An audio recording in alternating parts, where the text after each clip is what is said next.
नमस्कार. सतसाहेब. आपलं नाव? सर काशीनाथ दास गिरी. आपण कुठून आलात? सर तालुका मुखेड, जिल्हा नांदेड, महाराष्ट्रातून आलो सर. आपला व्यवसाय काय आहे? सर गवंडी काम, मिस्त्री काम आणि शिल्पकार हे माझा व्यवसाय आहे सर, बांधकाम खात्यामध्ये. संत रामपालजी महाराजांची गुरुदीक्षा आपण कधी घेतली? सर 1 जानेवारी 2016मध्ये दीक्षा घेतली सर. संत रामपालजी महाराजांची गुरुदीक्षा घेण्याअगोदर आपण व आपला परिवार कोणती भक्तिसाधना करत होतात? सर जे महाराष्ट्रामध्ये पारंपरिक साधना चलती, आनंद सांप्रदायिक आहेत, पुन्हा वारकरी सांप्रदायिक, विष्णवी सांप्रदायिक म्हणता आपण त्याला, असे बरेच सांप्रदायिक आहेत. पण त्यात आनंद सांप्रदायिक आणि विष्णवी सांप्रदायामध्ये मी 8 वर्षे आनंद सांप्रदायिकमध्ये केलं. परत 10 वर्षे विष्णवी संप्रदायामध्ये पंढरपूरच्या वाऱ्या, आळंदी ते पंढरपूर वाऱ्या केल्या आणि इतर त्याच्याबरोबर इतर बी भक्ती करत होतो सर. सर, जसं तुम्ही सांगत आहात की महाराष्ट्रामध्ये जी प्रचलित भक्तिसाधना आहे, आज महाराष्ट्रातली जी लोकसंख्या आहे त्यातले बरेचसे लोक, बरेचसे भक्त हे वारकरी पंथाशी निगडीत आहेत आणि एक मोठा पंथ म्हणून आज वारकरी संप्रदायाकडे बघितलं जातं. तर अशा भक्तीमध्ये आपण होतात. तर ह्या भक्तीमध्ये, या साधनेमध्ये, या वारकरी संप्रदायात आपण कुठल्या देवाला इष्ट मानत होते आणि आपली भक्तिविधी काय होती? सर आनंद सांप्रदायिकमध्ये गेल्यानंतर तर तिथं दत्ताला इष्ट मानायचं, त्रिमूर्तीला, आणि वारकरी संप्रदायात गेल्यानंतर विठ्ठलाला इष्ट मानायचं सर. पण कसं मानायचं काय नाही ते जसं ते कीर्तनामध्ये महाराज सांगतात त्याप्रमाणे आम्ही मानायचं. पण मन पूर्ण समाधान व्हायचं नाही. त्याच्याबरोबर जे करतात तसं हरिपाठाला उभं राहायचं, हरिपाठ मागे मागे म्हणायचा. आणि त्या हरिपाठामध्ये जे काही अभंग आहेत माऊलीने लिहिलेले, आणि त्या ठिकाणी एक अभंग आठवते बघायचे, नामस कीर्तन साधन पै सोपे, जळतील पापे जन्मांतरीचे. माऊलीनं अगदी बराबर सांगले बघायचे. नामावर भर दिलेला आहे. नाम जपल्यानंतर अनंत जन्माचे पाप जळतात आणि नामच घेतल्यामुळे हे सगळं काय साध्य होते. सायास न जा जाय वनांतरा, सुखे येतो घरा नारायण. मग हे जे करत असताना आपण तीर्थवर्त करता, हे करता आणि उड्या मारता, नाचता, फुगड्या खेळता, हे माऊली तर कुठं लिहिलेलं नाही. फक्त माऊलीनं नामावर भर दिलेला आहे आणि अंतकरणावर भर दिलेला आहे की तुम्ही बाबा स्वच्छ भक्ती करा, ठाईचे बैसुनी करा एक चित्त, आवडी आनंद आळवावा, सुखी येतो घरा नारायण. मग भटकायचं कशाला मग? आता ह्याच्या पुढे जे आम्ही जे परमात्म्याची शोध होती, भटकत होतो, कवा कुंभमेळ्याला जायचं, कवा कुठं कोण्या भक्ती करायचं, माहूरला जायचं, अशामध्ये कुठंही चाहूल लागली नाही परमात्म्याची, समाधान वाटले नाही वाटते. सर, जसं तुम्ही सांगत आहात की आधी आपण परमेश्वर प्राप्तीसाठी किंवा परमेश्वर कोण आहे, तो कसा मिळतो, त्याच्या शोधासाठी आपण दरदर फिरलात, परंतु आपल्या मनाचं समाधान झालं नाही. तरी मला हे विचारायचं आहे की आपण संत रामपालजी महाराज त्यांच्या मार्गामध्ये कसे आलात, किंवा संत रामपालजी महाराजांच्या ज्ञानाची माहिती आपल्याला कशी कळाली आणि आपण त्यांच्याकडे कसे गेलात? सर आमची जसं कळालं तसं भक्ती मार्गामध्ये उतरल्यापासून आमचा एकच शोध की परमात्मा कोण्या आशेने भेटलं, कोण्या साधनानं भेटलं, एकच अपेक्षा आमची. भले आम्ही कुंभमेळ्याला जाऊ, कुठं पंढरपूरला जाऊ, पण परमेश्वराची खोज अशीच. ते खोजत असताना 2011मध्ये TV आमच्या घरी नवीन आणला परमेश्वराच्या दयानं, आणि ते आम्हाला दुसरा नादच नाही भगतजी. इंद्रदेवाचे भागवत बघायचं, दुसरे काही इतर चांगले चांगले भागवतकार आहेत त्यांचे भागवत ऐकायचे. ऐकता एका दिवशी अचानक तत्वदर्शी संत रामपालजी महाराजाचं प्रवचन चालू झालं आणि ते प्रवचन ऐकायला लागलो भगजी. ऐकता ते काय झालं की ते संत काय बोलाले की ब्रह्मविष्णूचा मृत्यू आहे, जन्म आहे. मग आम्हाला वरच्यावरी त्याचा म्हणजे राग येऊ लागला. मग हळूहळू राग येते तरी बघतच राहिलो, आम्ही सोडलोच नाही. पण जेव्हा ते संत रामपालजी महाराज त्या TV वर ग्रंथ काढून आणि वया दाखवू लागले, तेव्हा आम्हाला खरं वाटलं. मग वाटालं की बाबा आम्ही हरिपाठ केलो, आजप हे उलटपणाचा तेथेही मनाचा निर्धार असे, ते काही कळायचं नाही तेव्हा. मग रामपालजी महाराज जेव्हा समजू लागले, गीतेच्या माध्यमातून, प्रत्येक शिवपुराणातून, प्रत्येक वेदामधून, प्रत्येक ह्याच्यामधून समजू लागले, आणि ते आजप हे उलटपणाचा तेथेही मनाचा निर्धार असे, हे गीतेमध्ये 17व्या अध्यायामध्ये 23व्या श्लोकमध्ये आहे बघाजी. ते कोटवड फक्त हरिपाठामध्ये आहे, पण ते समजू शकलं नाही बघा सर.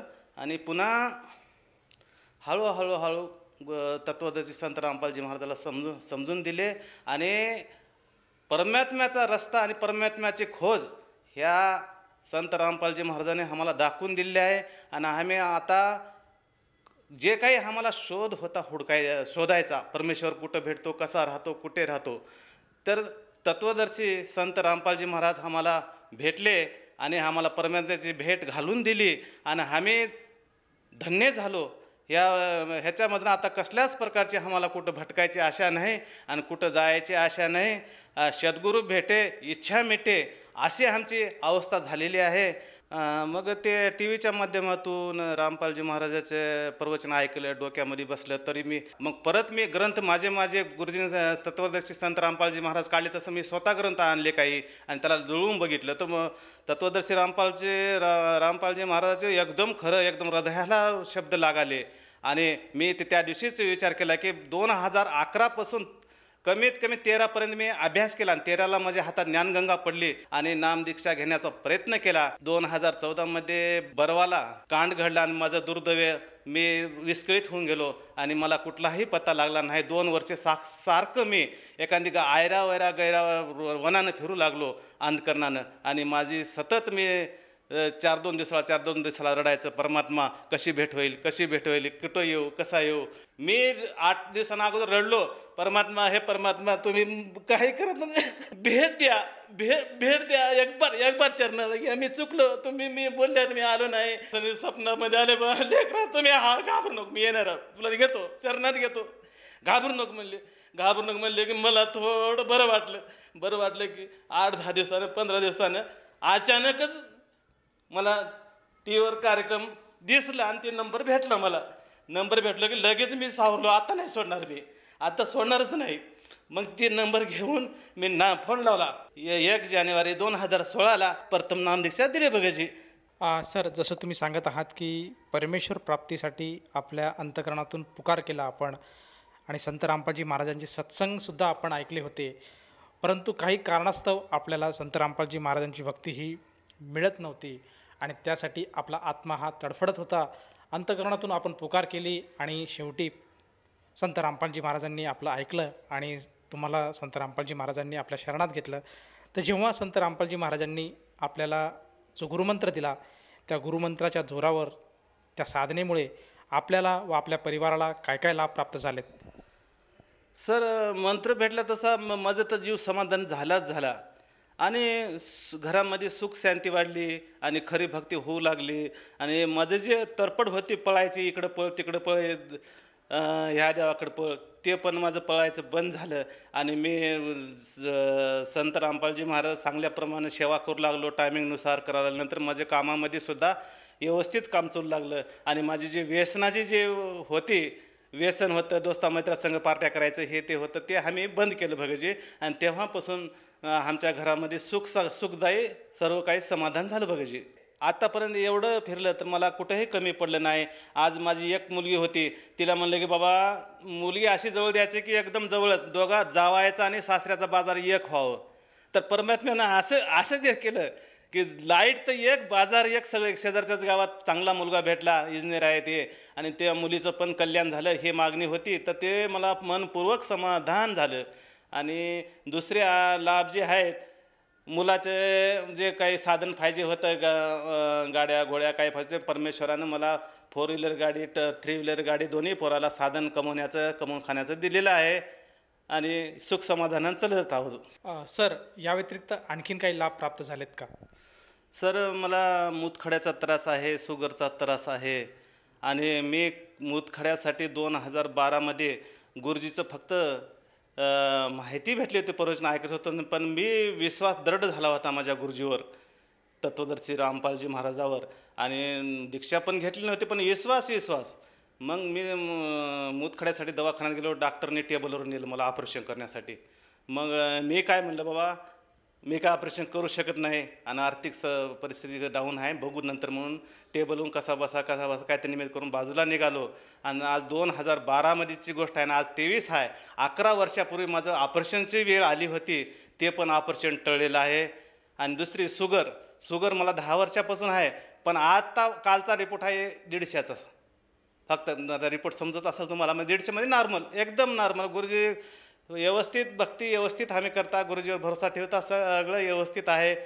आणि 6 महिन्याखाली 1 वर्षाखालीपासून एक हिरड्यामध्ये गाठ होती आणि डॉक्टरनं बोलवलं, बाबा तू पुढच्या महिन्यात ये ना, ऑपरेशन करून टाकूत. मग तेवढ्यामध्ये मग आमचे तर गुरुजीचं आमचं रोज चालूच असते अंतकरणानं बोलणं, गुरुजी कसं करायचं काय नाही, विश्वास ठेवून आम्ही राहतात, जे होईल ते होईल. चला परमात्म्यानं सगळंच व्यवस्थित झालं, तर ऑपरेशन करायची गरज पडली नाही, काहीच पण नाही. ते परमात्म्यानंच सगळं केलेलं आहे, बुद्धी त्याने देणार आहेत, म्हणून आम्ही त्यांच्या विश्वासावर त्याच्या अंदाजावर चलता. भगतजी माझे पत्नी जे आहे कॅन्सरचा 2017मध्ये ऑपरेशन झालं, ऑपरेशन यशस्वी झालं, सगळं झालं. भगतजी लोक आमच्या सोबत आले पाहण्याला आमच्या पत्नीला, तुम्ही नामदान घ्या आणि तुम्हाला पुन्हा परत काही होणार नाही. आणि तुम्ही एवढं आमच्या पत्नीला समजले, पत्नी काही नामदान घेऊ शकली नाही. ते कसं मायामध्ये जास्त गुंतलेले आहेत, भरपूर प्रयत्न केला पण तिनं तयार आहेत. आता थोडं अडचणी आहे. मग 2022मध्ये परत कॅन्सर उमगला. लातूरचे पुनपाळे डॉक्टर परिचित आहेत, दवाखाना परिचित आहे, त्या दवाखान्यामध्ये दाखल केल्यानंतर डॉक्टरने रिपोर्ट आणला आणि तुम्ही 5 दिवसामध्ये ॲडमिट व्हायला पाहिजे आणि तुमचे काय पैसे अडके आहेत ते घेऊन या आणि ॲडमिट व्हा आणि नंतर ऑपरेशन करून ठरल्यानंतर मी आता एक ऑपरेशन आहे, दुसरे ऑपरेशन हे काय टिकत नाही. आणि आपण काय आता परमात्म्याचे सेवा करण्यासाठी जे रोटी आणि पोटाची व्यवस्था ती आता काय आपल्याला काय खरं नाही म्हणून मी रडू लागलो, परमात्मा हे आता आम्हाला वाचवा. कॅन्सरसारखी बिमारी तर शक्यच नाही. आणि मला 100% की आता माझी साथीदारी निघून जाईल आणि माझ्या भक्तीला थोडा बहुत विलंब होईल आणि मी दुःखात पडेन, म्हणून परमात्म्याचं प्रत्यक्ष म्हणजे दोन रिपोर्ट तयार करायचं. मग आमच्या गुरुजीनेच म्हणजे बुद्धी दिली आणि डबल रिपोर्ट काढण्यास तयार केलो. आपला विवेकानंद हॉस्पिटल लातूरला आहे आणि तिथं अजून आपण ट्राय करू. विवेकानंदमध्ये गेलो आणि तिथं सगळं काही फीस वगैरे भरली आणि रिपोर्ट तयार केला तर भगतजी काय जवळ परमात्म्याची दया. मग साक्षात नॉर्मल रिपोर्ट, तुम्ही ऑपरेशन करू नका, काहीच करू नका, हे 500-600ची ट्यूब आहे, एक ट्यूब दिले आणि जा घरी म्हणले, तुमचं ऑपरेशन काही नाही म्हणले तेव्हा. आणि परमात्म्याची दया आहे. आमचे गुरुजी कुठलाही प्रश्न असला तर सोडवतात, बिलकुल 100%. सर, जसं तुम्ही सांगत आहात की संत रामपालजी महाराजांच्या शरणात आल्यानंतर आपल्याला व आपल्या परिवाराला बरेचसे लाभ प्राप्त झाले. जे काही दुःख होतं, जे काही कष्ट होतं, जे काही बिमारी होता, जे काही रोग होते ते पूर्णपणे नष्ट झाले. तर आपल्या ह्या अनुभवातून आपण आज समाज बांधवाला काय संदेश द्याल? आता सर माझं कमीत कमी 50 वर्षे वय आहे आणि त्याच्यामध्ये 25 वर्षे मी ह्या भटकण्यामध्ये गेलो आणि 7 वर्षापासून मला परमात्मा भेटलेला आहे. आणि ते तुम्हाला अनुभव म्हणून विनंती करतो. अनुभव परत अंत करणार ना, बरं तुम्हाला मी एक शब्द नाही की मला जे भेटलं ते तुम्हाला हो. आणि हे जे मायेमधून जन्म मरणाचं जे दुःख घडालं आहे आणि प्रत्येक जीव परेशान आहे मायेमधून, हे माझं, हे तुझं, हे माझं, भाऊ भांडून घ्या राहिले धुऱ्यासाठी, ह्याच्यासाठी, हे माया जी जड केली आहे ह्या जीवाला आणि जन्म मरणातून सोडण्यासाठी परमात्म्याची गरज आहे. आणि ते बी कुठल्या अपच लेवलचा परमात्मा पाहिजे. आपल्या हिंदू देवतेला 33 कोटी देवता आहे, बिलकुल खरं मानावं लागेल. आणि 33 कोटी देवातून आपला जे जीव आहे कोणाच्या हवाली करायचा हो? 33 कोटी देव आहेत, ब्रह्म विष्णू महेश आहेत. गीतेमध्ये सुद्धा सांगलेलं आहे देवी देवताचं जे फळ आहे नाशिवंत आहे आणि ते माझ्यापासून प्राप्त होते. इथला ब्रह्म म्हणतो इथला, आणि ते नाशिवंत जाण म्हणते. गीतेमध्ये अगदी लिहून आहे, नाशिवंत जाण ते तुला पूर्ण प्राप्त होत नाही, ते फळ देत नाहीत. सरपुरुष, अक्षरपुरुष, पूर्ण अक्षरपुरुष असे 3 परमात्मे आहेत. आणि त्या पूर्ण परमात्म्याकडे गेल्यानंतर जीवाचं कल्याण होईल, जन्म मरणातून मुक्त होईल. त्यासाठी बांधवांना, माझ्या वडीलधाऱ्या भाऊ आणि आई बहिणाला विनंती आहे की बाबा ह्या जीवाला सोडण्यासाठी तुम्ही म्हणजे पूर्ण ब्रह्म त्याला शरण जावं. ते पूर्ण ब्रह्म जे असणारा संत रामपालजी महाराज प्रत्यक्ष आलेले आहेत देव अवतारात. आणि इथं आपण टाइम न वाया घालता आपण येऊन प्रत्यक्ष परमात्म्याचं दर्शन घेऊन आणि शरण जाऊन आपल्या जीवाचं कल्याण करून घ्यावं, ही माझी कळकळीची विनंती आहे. सर, जसं तुम्ही आज साधकांना साथ घालत आहात की मानव समाजाने संत रामपालजी महाराज जे काही मार्ग देत आहेत, जे परब्रह्माची ओळख करून देत आहेत, सद्भक्तीची ओळख करून देत आहेत, ती सर्वांनी एकदा तरी समजून घेतली पाहिजे आणि सतसाधना स्वीकारून आपल्या मानव जीवनाचं कल्याण करायला काही एक हरकत नाही. या भावनेतनं जर एखादा साधक संत रामपालजी महाराजांशी आज जुडू पाहत असेल तर ती व्यक्ती किंवा तो साधक संत रामपालजी महाराजांची नामदीक्षा कशी घेऊ शकेल? संत रामपालजी महाराजांचे प्रवचन चालू असतात, यूट्यूबवर चालू आहेत, टी व्हीच्या माध्यमातून चालू आहेत, असे पुस्तकाच्या माध्यमातून चालू आहे, अशा अनेक प्रचार सेवा चालू आहे. आणि त्या प्रचार सेवेच्या टी व्हीच्या माध्यमातून गेल्या तर खाल्ल्या बाजूला एक पट्टी येते, तिथे म्हणजे आश्रमचे नंबर येतात आणि त्या नंबरवर बी कॉन्टॅक्ट केल्यानंतर तुम्हाला योग्य रस्ता भेटेल. रामपालजी महाराजाला शरण यावं, आपल्या जीवाचं कल्याण करावं अशी माझी विनंती आहे. सर, जसं आपण सांगत आहात की संत रामपालजी महाराजांचे सत्संग आज बऱ्याचशा चॅनलवर आज प्रसारित होत आहेत, त्याचप्रमाणे यूट्यूबवर, फेसबुकवर, इंस्टाग्राम, जे काही सोशल मीडिया आहे त्या मीडियाच्या माध्यमातून सुद्धा संत रामपालजी महाराजांच्या ज्ञानाचा प्रसार होत आहेत. त्याचप्रमाणे पुस्तकांच्या माध्यमातून सुद्धा, जसं की ज्ञानगंगा, जगण्याचा मार्ग, यातून सुद्धा संत रामपालजी महाराजांचे जे अनुयायी आहे हे ज्ञानाचा प्रसार करीत आहेत. गावोगावी सत्संग होत आहेत. तर ह्या माध्यमातून आपल्याला संपर्क जर साधला तर आपल्याला जवळच्या नामदान केंद्राची माहिती मिळून साधक तेथे जाऊन अगदी निशुल्क नामदान घेऊ शकतो. आपण जी माहिती आज साधकांना दिली त्याबद्दल धन्यवाद. सत साहेब. संपूर्ण विश्वामध्ये 500 पेक्षा जास्त नामदीक्षा केंद्र आहेत जिथे निशुल्क नामदीक्षा दिली जाते. निशुल्क नामदीक्षा प्राप्त करण्यासाठी आणि अधिक माहितीसाठी संपर्क करा 7030303951 7030303952.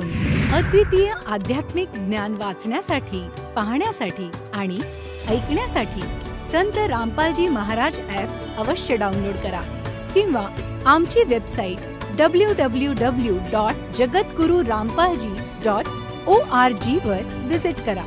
आम्हाला सोशल मीडियावर फॉलो करा. सर्व पवित्र धर्मांच्या पवित्र शास्त्रांवर आधारित प्रमाणित अनमोल पुस्तक ज्ञानगंगा किंवा जगण्याचा मार्ग यापैकी कोणतेही एक पुस्तक निशुल्क मागवण्यासाठी आपण आम्हाला आपले पूर्ण नाव, पूर्ण पत्ता, पिनकोड आणि फोन नंबरसह लिहून 7030303951 किंवा 7030303952 या नंबरवर SMS करू शकता किंवा 7030303950 या नंबरवर व्हॉट्सअप देखील करू शकता.